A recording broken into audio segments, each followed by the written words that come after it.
नमस्कार दोस्तों, मैं सुखदेव साहू आज आपको बताऊंगा डायरेक्टर टू फाइल में नागपुरी लूप। तो चलिए दोस्तों, वीडियो को देखते रहिए और हमारे चैनल को लाइक शेयर कमेंट सब्सक्राइब जरूर करें। तो सबसे पहले ऐड इंस्ट्रूमेंट लेंगे इस तरह से और अपना स्टाइलस में यहाँ से स्टाइलस RMX को ओके करेंगे। उसके बाद दोस्तों यहाँ पे एक क्लिक है, देख रहे हैं, इसको प्रेस करेंगे। उसके बाद यहाँ स्टाइलस RMX ओपन हो जाएगा। देखो ये ओपन हो गया दोस्तों इस तरह से।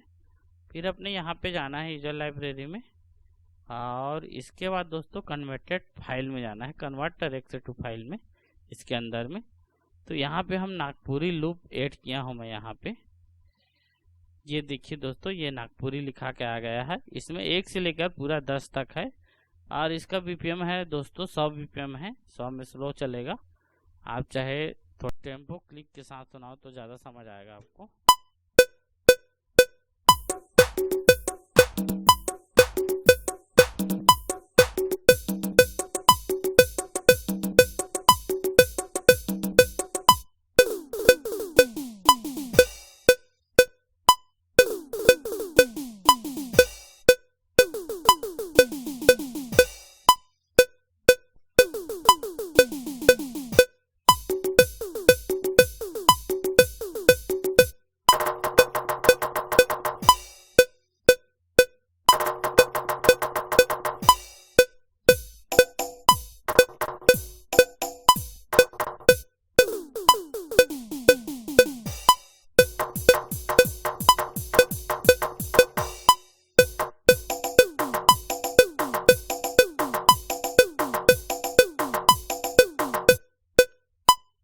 इस तरह से दोस्तों ये नागपुरी लूप है। ये लूप आपको जरूर पसंद आया होगा। ओके, थैंक्स, नमस्कार दोस्तों।